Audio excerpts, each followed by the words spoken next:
You're listening to The Voice of Insurance. I'm Mark Gagan. Today's episode is all about another syndicate in a box. Back in episode 16, I interviewed Stuart Newcombe, the active underwriter of the Munich Re Syndicate 1840. And the discussion was all about technology and the implementation of pioneering concepts such as parametrics. Today's episode is also about the application of technology, but this time it's being applied to one of the most traditional elements of underwriting at Lloyd's, delegated authority. This route accounts for 40% of Lloyd's premiums, and so any plan to revolutionise this method of distribution will have repercussions that reverberate across the London market and beyond.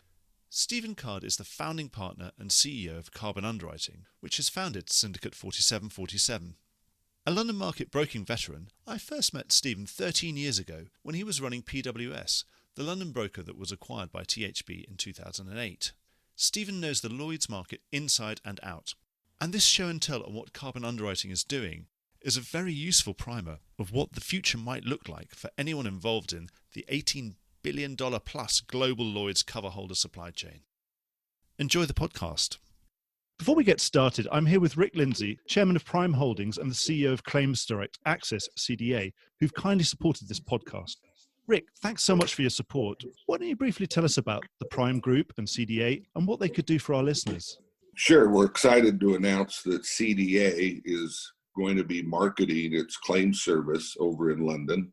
Prime Insurance Company has done business with Lloyd Syndicate since 1995 as a cover holder and as the TPA. So we're looking to grow the TPA business. CDA has a proven track record in all 50 states, as evidenced by Prime Insurance Company's own loss ratio and success in underwriting and managing claims nationwide. So we're excited to bring that to our Lloyd's partners and offer them more flexibility by issuing prime paper when necessary and letting Lloyd's fall in behind us, or sharing risk and managing claims, although we'll do it a la carte, and the claims service is certainly something that I think is valuable.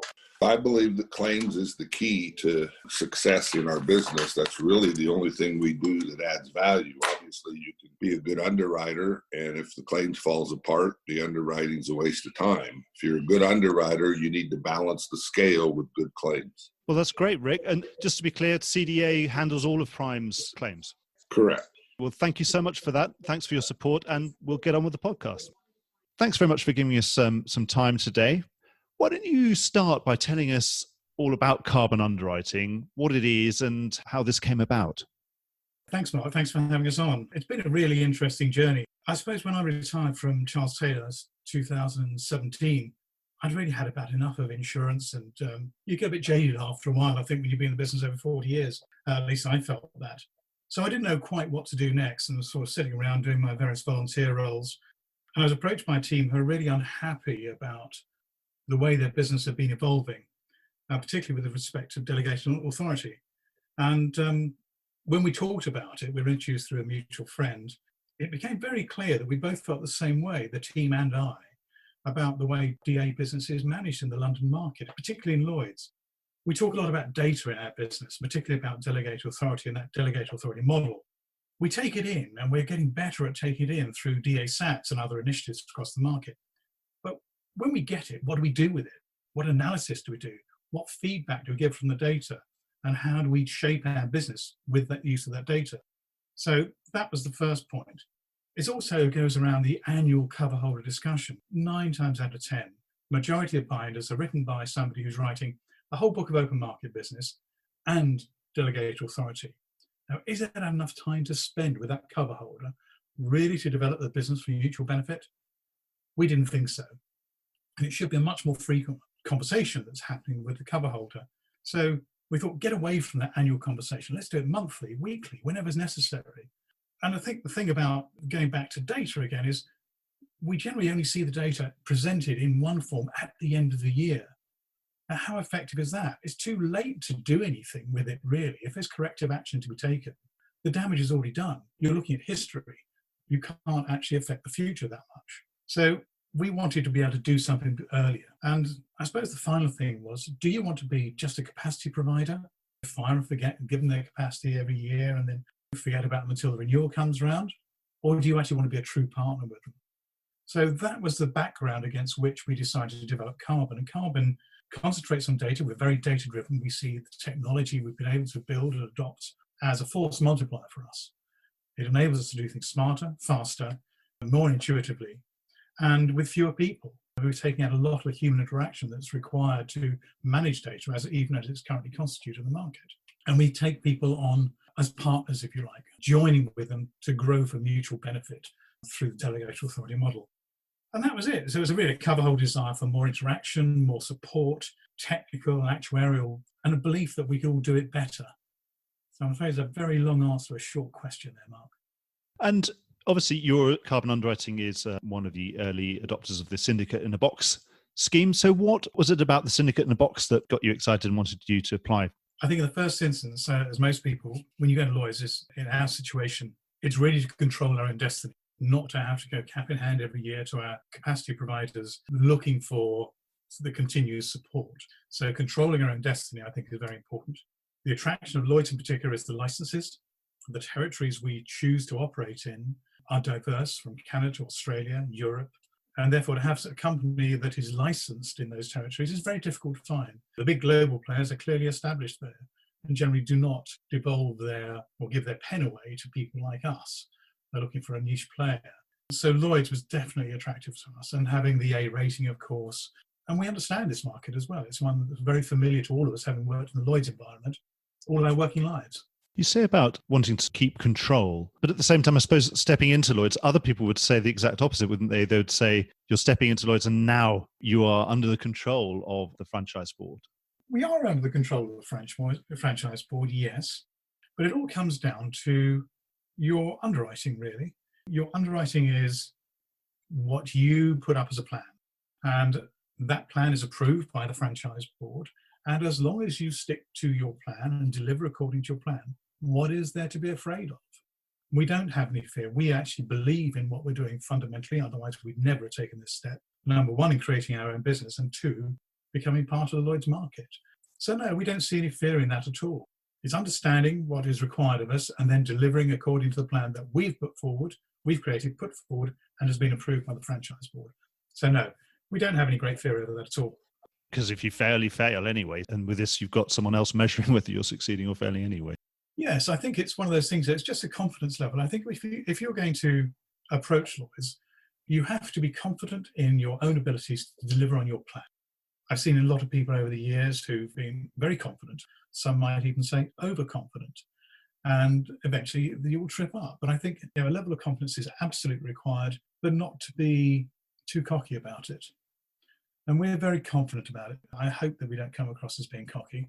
We believe in this market absolutely fundamentally. It's been a mother to us over many, many years, all of the team. And we just feel that we can add something of real value to this market and to help develop this conversation about delegated authority, which is such a vital part of our business.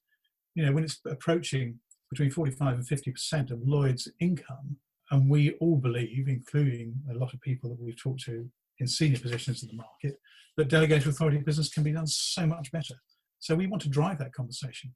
We definitely don't have all the answers. Absolutely not. We would never be arrogant enough to suggest that. But we think we're making a pretty good start. Let's go into the modus operandi.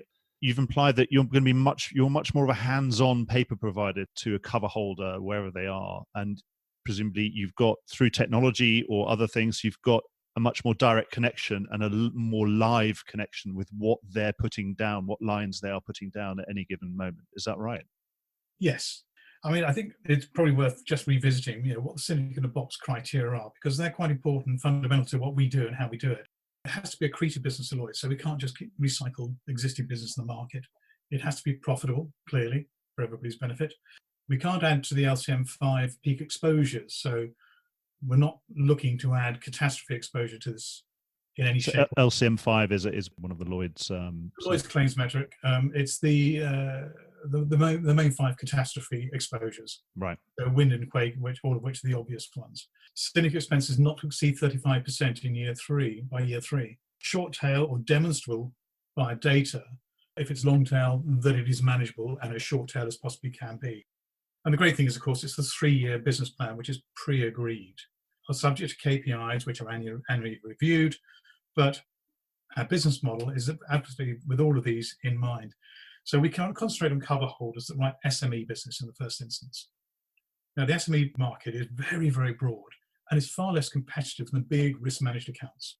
So the spread that's available within a territory is multiples of what is available in the open market, I think.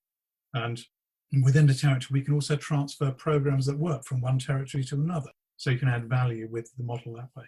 But we do this with cover holders who really share the vision, who want to be true partners. As I say, there are those big, national MGAs across the globe who will just have a huge pool of capacity. We don't want to be parties with people like that. We lead everything we do. We will always write a lead line because we ensure data integrity at that point and control of that data flow. We will always work with cover holders, share their vision about expanding the business on a profitable basis and understand the model where we will work with them. So we anticipate having underwriters, our underwriters will have 3 to 5 cover holder relationships maximum. And their job day to day is to just concentrate on making those businesses profitable by working with those cover holders. So it is very much more hands-on. And it does require the cover holders to genuinely buy into that. If they don't, then there are other markets they can go to, which is absolutely fine. We're not greedy. There's a big market out there for us to play in. So we can be choosy about who we deal with. And we've been very fortunate. We've got some great cover holders we absolutely love and who buy into this concept with us. You're writing a lead line, or are you looking to write 100% of an MGA if you can? Where we can write 100%, we'll write 100%. Clearly, we're cognizant of our premium income limitations. We're still a very small syndicate. For this year, the numbers are all out there anyway. We're writing 15 million gross written premium. It's a tiny, tiny book of business for this, this stub year, if you like, for 6 months. And we're looking to write 45 million next year and going to 65 the year after. So as our cover holders grow, we may not be able to encompass all of their income aspirations. But what we'd like to do is stick them as the leader and to build a following market who buy into the carbon way of managing these books of business. And to that extent, we're very open with them about how we manage the business and the interaction we have with the cover holders and everybody in the transaction chain as well. And what's the long-term ambition of the business? Would it be to, for one, in a few years, to graduate to become a full syndicate at Lloyd's? And also, what about different classes and different territories? I'd be interested in to know what your plans are. We love the Syndicate of Box initiative. It's got us started. I think as a lead-in, an introduction to the Lloyd's market, I think it's really good. Very impressed with the way Lloyd's have actually executed it. The support we've had from across all the people involved in that has been superb. Couldn't fault it. But yes, ideally, we would like to become a full syndicate. And we have the ability within the Syndicate of Box framework we could do it next year, possibly the year after, maybe more sensible. But yes, certainly by the time the 3rd year is closed, we would expect to be well on the way to becoming a full syndicate. In terms of class of business, you mentioned casualty, international casualty. Yep. We're 50-50 casualty and property in the SME sector, still very focused on SME. We would anticipate other classes of business coming on board. There are certain classes, there may be some professional lines that we would consider writing, very focused again, and those were sit adjacent to those businesses we're writing already, still focused in those areas. We may look at doing some personal accident business perhaps. Again, it's a market that there's a huge amount of capacity, is still struggling, I think, in terms of rating adequacy, but aren't we all? But there are some classes which are struggling more than others we would clearly avoid. But no, we just want to build out, and when we find those niches, find the right underwriting talent to fulfill the ambition that we have in those niches, then we'll expand. So I don't want to be prescriptive and say we are going to do this and we're definitely going to do that, we're not going to do that, because we're open. The model is a very open one that we wish to develop into other classes. That's all I can really be sure about at this point. Would you keep that ratio of low single digits relationships per underwriter? Would it be that you're just going to grow your number of relationships and also have those relationships be ones that the underlying MGAs that you're supporting are growing themselves?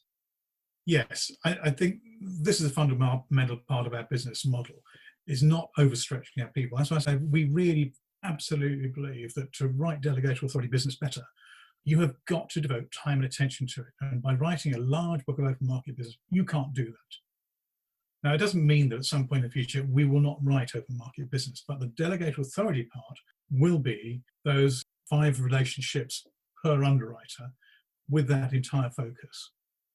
Reading your literature, you've spoken about technology and data right from the start of this interview. You've got something called graphene. I don't know much about it other than graphene I know is a very smart version of carbon. It sounds like a very good name. Can you explain a bit more about how that works? And I presume this is one of your USPs.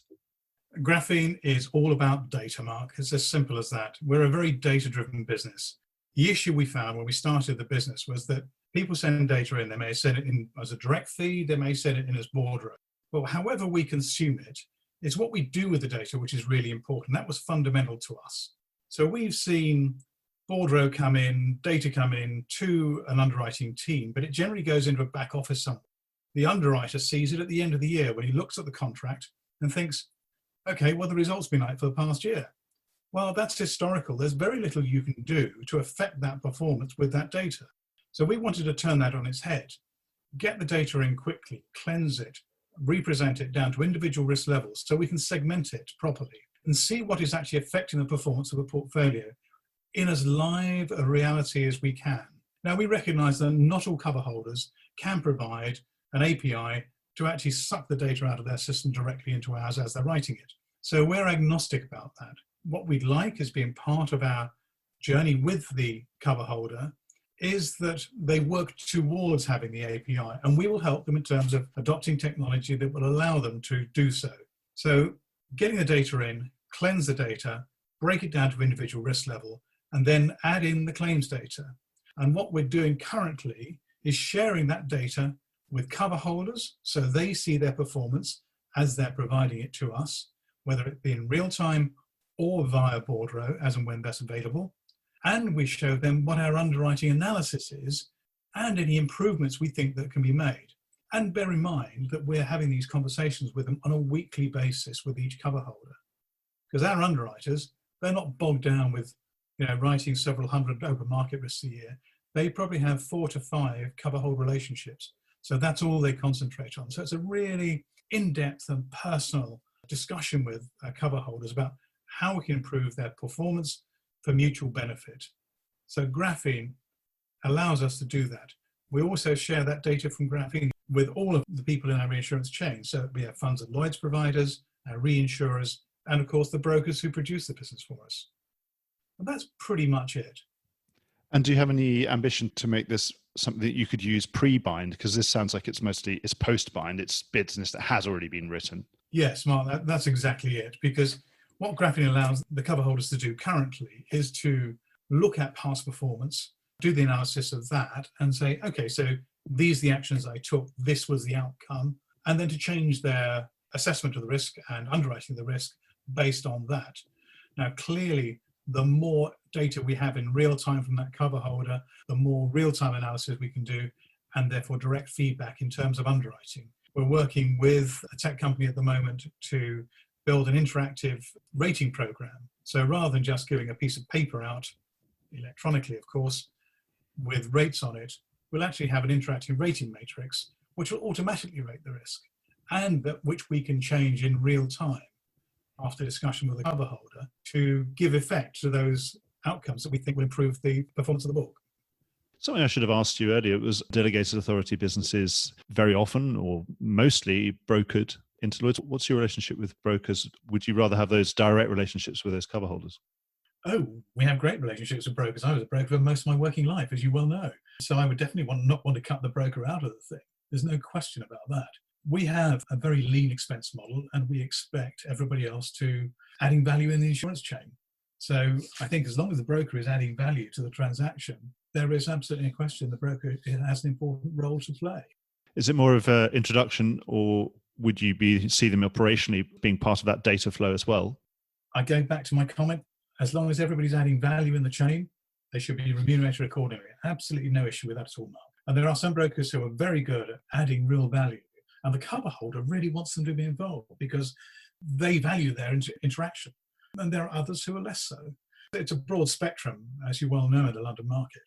And we love the brokers. They give us business. I think of all the business we've got, 2/3 of it has come through brokers. some direct relationships. We'll always have that direct contact with the cover holders, absolutely. I'm going to ask you more about very long-term ambition. As a syndicate, you can run your own capital. Is that a long-term ambition? Yes. I think alignment with capital is absolutely essential. We want to align ourselves as close as possible with our capital providers.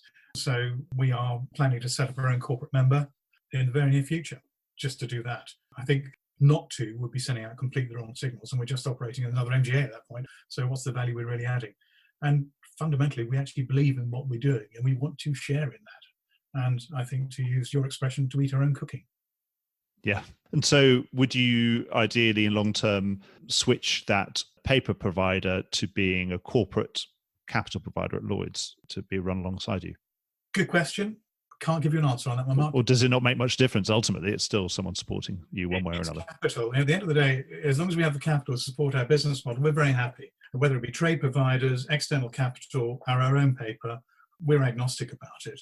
What we want are people who believe in us and believe in the story that we tell and the delivery that we're going to provide in terms of profitability for them.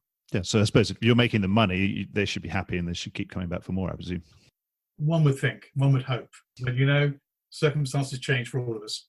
Absolutely, people's appetites change and things. But anyway, one strategic question in that, if you're going to be eating more of your own cooking, that's good for alignment. Obviously, it's very nice for everyone to see that if things aren't doing well, you're hurting as well as they are when they're providing capital to you.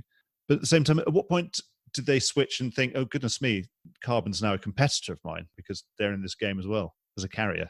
Well, it's a very interesting question, that, because I think because we're specializing in a particular niche, I would like to think that capital providers, when they see what we do and how we do it, would buy into that model. And we have certainly found through the last 4 months, as we've been talking to people in the market and externally, they absolutely get it and love the way that we are able to work with our cover holders through the medium of graphene. And we would love for them to actually come on board and say, no, I tell you what, we will work with you in terms of writing delegated authority business. Let us give you more capacity. That would be absolutely ideal as far as we're concerned, because we don't want to control the world. We don't need to be writing 100% of every risk on our own paper. We believe we can do this perhaps through a consortium where people actually say, you know what, why do we reinvent the wheel? These guys have actually got it off pat. Why don't we support them in that? We'd be very open to those conversations. That's the conversation we wish to encourage across the market to make it less competitive. Presumably, because you're a niche, then it's not something that that you can own this kind of niche, I suppose. But it's never going to be a life-threatening thing for anybody else if it's because it's a niche. Absolutely, yeah. No, we want to stick to our niching. We think we're pretty good at this, and we just will have to demonstrate that to others in this market, and hopefully bring them on this journey with us. Okay, we're in a hardening market or a hard market. People can never quite bring themselves to say it's a hard market because they don't want to jinx it, I think. Within that, delegated underwriting businesses are in a bit of a differentiation point and a bit of a squeeze. How do the best MGAs survive in these tough markets when it's difficult to renew the paper that's backing them? From personal experience over the years, working with cover holders as a broker, the good cover holders who stick to their knitting and do what they do best are the ones who survive and prosper. Very simple formula. Stick to what you know, and that will be recognised. I think there's no doubt about it. I think for us, we've chosen partners that have stuck their knitting, absolutely know the business they're in, have ambitions to grow, and do it in a controlled fashion. There will be those who will come into the market, see it as an opportunity. They'll be in and out. We're not. We're going to be consistent with our cover holders. That's why we choose our partners so well. But the hard market has got to be great. I mean, it's one of those things that we've been crying out for. I mean, the rate adequacy across the market is way below par. I think what we're seeing at the moment in terms of rate increases, particularly in the areas where we're working, are fair and realistic. Do they get us back to the levels we were at perhaps sort of 20 years ago? Probably not, but it's a good start. I think that we will see more and more, hopefully, strengthening of what the franchise board is trying to achieve in the market. So you're not going to be beating up your cover holders. You're more likely supporting them through thick and thin and making sure that they're, of course, driving that original rate through on their business. Yes, indeed. And I think one of the things that we've seen is that we're able to drive rate increase because we agree the rates with our cover holders in consultation. We don't just hand them down as on tablets of stone. And we're seeing between 20 and 35% increases, depending on class, territory, type of trade, and so on. But 20% is absolute minimum. And we know that is what they are going to apply, because if they don't, they will lose their binding authority. So we know that that is real and is going to happen. Now, interestingly, across the Lloyd's market, I think you're finding that we're going to be seeing an average, maybe 5 to 10% increase in capacity. Yes, there are some high-profile cases out there they're going to be looking for. They're looking for increased capacity. But the message from Lloyd's has been very, very clear. Stick to your knitting, do what you do, and as and when you're seeing real increase coming through the book of business, come back to us and have a conversation. We think that's fair and reasonable, but we know what we're getting in our sector. We can drive that through our business model, which is slightly different when you're writing open market business. It's also slightly different when you're writing a 15 going to 45 million book rather than a billion going to 1.2 billion. Slightly different criteria. But yes, we feel very confident that the hard market is something which we weren't expecting. Our business model was written prior to hard market. And if you think, Mark, we've actually created a syndicate, done everything from all the meetings with Lloyd's, with the franchise board and everything else that we've had to go through. We've done all the capital raising, reinsurance placement, the whole 9 yards of setting up a new business in Lloyd's during lockdown. Now, I think that's pretty damn good. And we think the hard market, that's happened. Our business plan was written at the beginning, before we even knew about COVID. And the impact that's going to have on our business model is quite substantial. Because, as I said, what we predicted, we're going to be seeing rises of at least 20% across that. So the only thing is we may have a constraint in terms of our premium income for next year as a result of that. So you're seeing an uplift from COVID in terms of rating it? Has it given things even more of an extra push if they didn't already need it? Definitely. I think prior to COVID, there was a push for rate increase. Absolutely no question about it. 5 to 10% was pretty good. Seems pretty good in those terms. Now it's 20% plus. That's what we're seeing. And it's partly driven by capacity as well, because there are a number of serious players who've pulled out of certain key markets in Canada, Australia, where we operate, and in Europe as well. So that's great. The danger is, of course, that other players will come in, and there's been a lot of capacity raising going on. Will it undermine it? Yes, to a degree. The sector we're in, the SME, tends to be less competitive, less of a focus on that. So, yeah, we're keeping an open mind at the moment. And where do you think the best opportunities are at the moment? What things for your next year's planning are getting you most excited? Well, our next year's planning has been pretty much done. And we just, as I said, Mark, we're just sticking to our knitting. We have a 3-year plan which has been agreed with Lloyd's. We've hit our KPIs for this year. We're now concentrating on doing that for next year. We're a small entity. We are different in what we do, but we have to prove ourselves worthy of becoming a Lloyd's syndicate and being the first, somebody who's come out of the MGA market, if you like, as we have, into this market, which we think is probably the real target market for the syndicate of box. We've got to prove ourselves. So that's what we're going to focus on, Mark. Simple as that. Well, great. I haven't got any more questions, Stephen. So unless there's anything else that you think we haven't covered that you'd like to summarise, I'd like to very much thank you for giving me your time. And I hope you'll come back for an update, perhaps as you get closer to being a fully fledged Lloyd's syndicate. Well, thank you, Mark. Thanks for the opportunity. I've enjoyed the chat. It's been nice to voice some of the things that we've been doing over the last couple of years. And the one thing I would add to anybody who's starting a new business in this market, the 2 things I've learned. One is, when you're starting, it'll take you twice as long. And secondly, it'll cost you twice as much as you expected. But on that note, thank you very much, Mark. Good to talk to you. I can vouch for that with the voice of insurance as well, Stephen. So thank you so much. Thanks very much. And we'll speak to you soon. Keep in touch, and good luck with everything. Great. Thank you very much. Cheers, Mark. Well, I hope you enjoyed today's episode. If you did, don't forget to subscribe or leave a like or a review or recommendation on whatever podcast platform you used to access this program. These really help get the word out. Thanks for listening, and once again, big thanks to today's supporter, Claims Direct Access.